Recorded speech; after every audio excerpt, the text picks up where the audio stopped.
Back at again with another YouTube video. It's your boy Uriah G, and today we're gonna react to most disappointing WWE title reigns ever. Let's get right into the video. Yeah. No advertisements today. Everyone expected to rule, but they actually sucked. Be sure to subscribe and hit that notification bell for daily wrestling videos, and follow us on Facebook for exclusive lists. Also check out our new videos on WrestleMania XL. And Daniel Bryan had his crowning moment as a WWE star at WrestleMania 30. Bryan would defeat 3 members of Evolution in one evening to ultimately become WWE Champion. Fans had high hopes for the reign itself, as it was expected that Bryan would be a fighting champion and WWE would present him as a new face of the company. Unfortunately, a matter of weeks into his title reign, Bryan came down with a serious injury. WWE, to their credit, did strip Bryan of the title straight away, but by the summer 2014, it was determined that Bryan's injury was serious enough to strip him of the title. Bryan only had one successful title defense on pay-per-view during his reign, and that came at Extreme Rules when he defeated Kane. WWE did have bold plans for Bryan's reign, as matches set to take place included a buried alive encounter with Kane and even Buried alive match?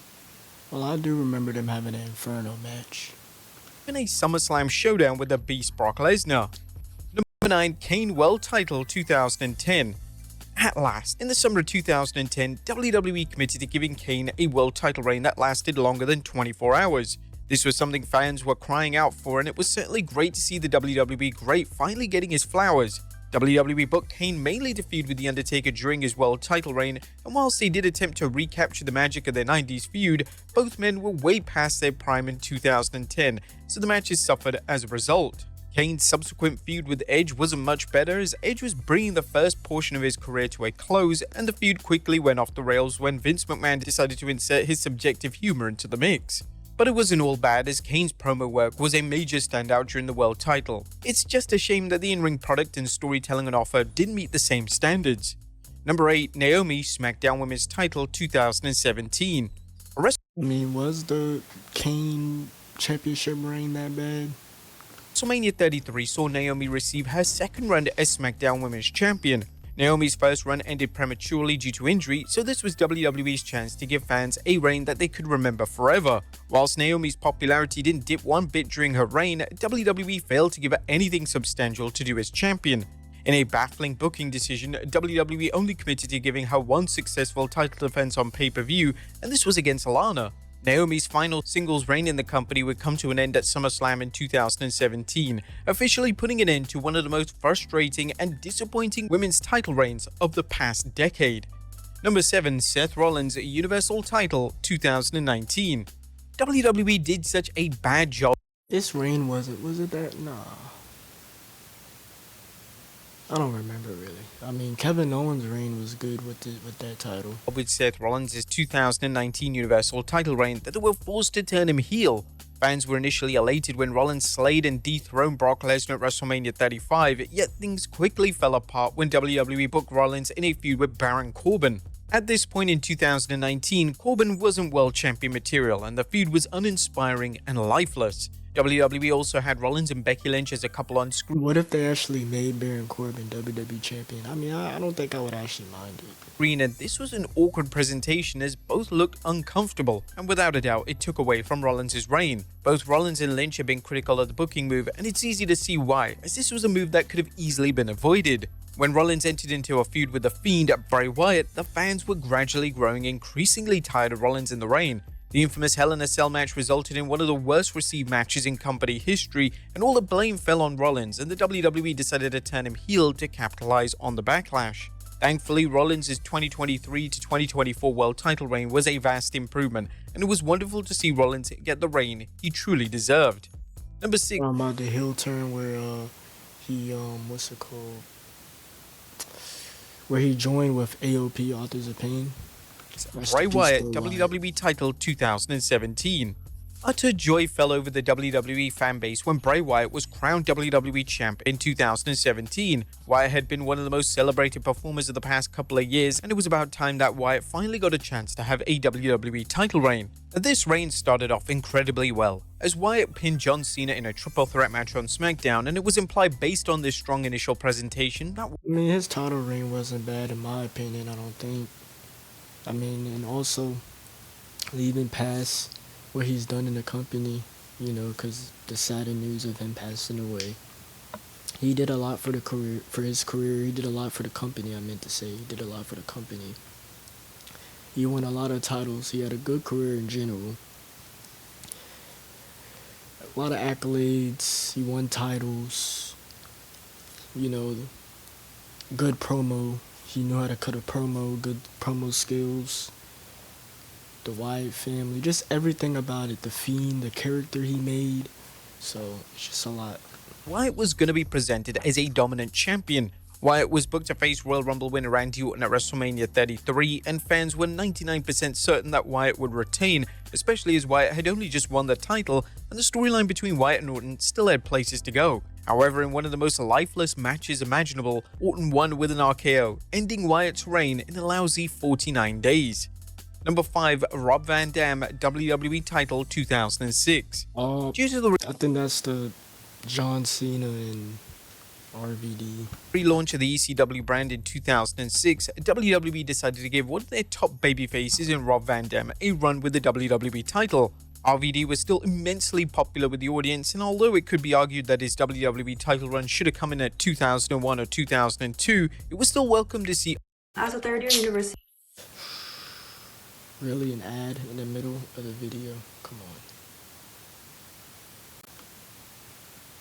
RVD would defeat John Cena in a classic matchup at One Night Stand, and based on this alone, it seemed like a given that RVD would be champion for an extended period. Unfortunately, due to RVD and Sabu being arrested for drug possession, WWE would have no choice but to book RVD to drop the title to Edge. RVD was also ECW champion at the time, so of course, he had to drop both titles within a 24-hour period. This was a total letdown, but WWE had little choice in the matter. RVD would reflect on the reign coming to an end during an episode of WWE Icons, and this is pretty much, if he didn't get in trouble with whatever he did, he would have had the title a little longer. Dang. What he had to say. By the next day, before I even got to the arena, it was all over every type of media. Why? Because I was the WWE champion at the time. When I got to the building, Vince told me, "Rob, tonight you're going to have to be stripped of your WWE championship. Tomorrow, you'll be stripped of the ECW championship." He also said you're going to be suspended for 30 days. I knew that I had seriously dropped the ball on some major plans for WWE and ECW. Number 4, Dean Ambrose, WWE title 2016. Dean Ambrose's 2016 WWE title reign came at a time in which WWE were about to implement the modern brand split. Due to this, a lot of the positives of Ambrose's reign, such as the feud with Roman Reigns and Seth Rollins, are often forgotten about. Additionally, the reign suffered greatly from WWE failing to present Ambrose and the title as something fans should actually care about. I'll just say, he had a decent career in the company. I mean, they pushed him somewhat. They gave him the WWE Championship. They gave him the US Championship. Tag team, I think, too. And I think he won the IC before. So, I mean, he won almost every title. About Ambrose's SummerSlam 2016 title defense against Dolph Ziggler was one of the weakest matches on the entire card, and it struggled to compete against matches such as Cena vs AJ Styles and Orton vs Brock Lesnar. Just a month after the infamous Ziggler matchup, WWE decided to have Ambrose drop the title to AJ Styles at the Backlash event.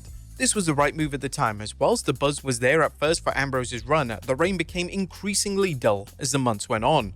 Number 3, Undertaker World Title 2007. WWE's resident phenom The Undertaker won his first world title since 2002 back at WrestleMania 23. The Undertaker having a reign as a modern version of the Deadman character would bring new life into the WWE product. And the Deadman was delivering Batista, I remember this WrestleMania. Some of the finest in-ring output of his career, so this was an exciting time for fans of the WWE Hall of Famer. The reign got off to an incredible start as The Undertaker engaged in a brutal last man standing match with Batista at Backlash, yet just after this acclaimed bout, it was ruled that The Undertaker was injured, and the injury was so severe that they needed to get the title off him immediately.